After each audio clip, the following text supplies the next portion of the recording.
Welcome to Tamil talkies doctor. இன்னைக்கு நம்ம திரை விமர்சன நிகழ்ச்சியில் இயக்குனர் ராம் இயக்கத்தில் வெளியே வந்திருக்கிற தங்க மீன்கள் படத்தை பற்றி பார்க்க போகிறோம்.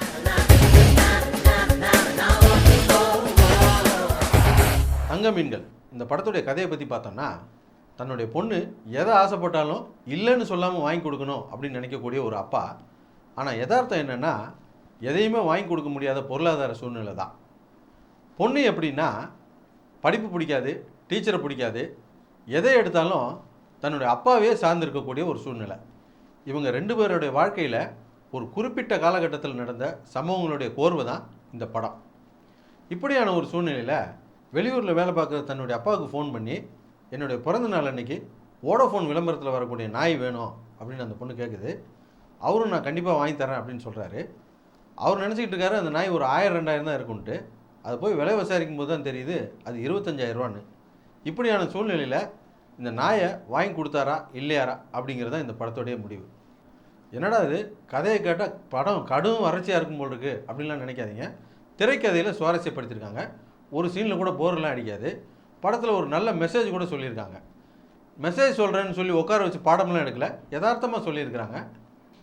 அதே போல் இந்த படத்தில் நடித்த எல்லாருமே யதார்த்தமாக நடிச்சிருக்காங்க. குறிப்பாக சொல்லப்போனால் இந்த படத்தில் ஹீரோவாக இயக்குனர் ராமே நடித்தது தான் ரொம்ப சரியான விஷயம். வேறு யாராவது கூட நடிச்சிருக்கலாம். இப்போது ஒரு பேச்சுக்கு பிரகாஷ்ராஜே நடிச்சிருக்காருன்னு கூட வச்சுங்களேன். ஏதாவது ஒரு சீன்லையாவது இவர் பிரகாஷ்ராஜ் அப்படின்றது நம்ம மனசில் பட்டிருக்கோம். ஆனால் இந்த படம் முழுக்கவுமே வறுமைக்கும் பாசத்துக்கும் நடுவில் சிக்கி தவிக்கிற ஒரு அப்பாவே வாழ்ந்திருக்கிறாரு ராம்.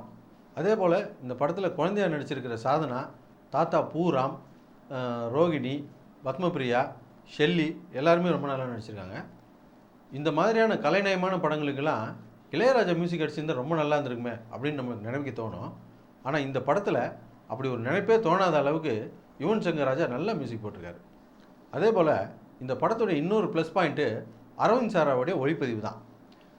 இந்த படத்தில் இந்த குழந்தை சரியாக படிக்கலை அப்படிங்கிறதுக்கு இந்த ஸ்கூல் தான் காரணம் அப்படின்னு சொல்கிறாங்க.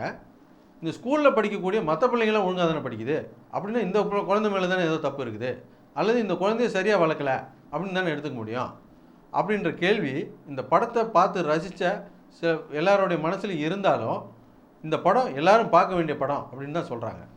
பொதுவாக இந்த மாதிரியான படங்களை பார்த்துட்டு நம்ம நண்பர்கள்ட்ட படம் தரமாக இருக்குது, நல்லா இருக்குது, போய் பாருங்கள் அப்படின்னு சொன்னோம்னா, ஆமாம் எல்லோரும் சொன்னாங்க நல்லா இருக்குன்னு அப்படின்னு சொல்லிட்டு போய் வீட்டில் போய் படுத்துக்கிடுவாங்க. தேட்டரில் போய் படத்தை பார்க்க மாட்டாங்க.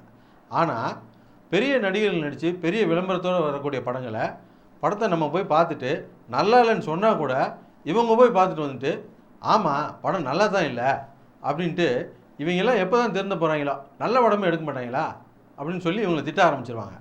ஆனால் தொடர்ந்து போய் படங்களை பார்த்துக்கிட்டு தான் இருப்பாங்க.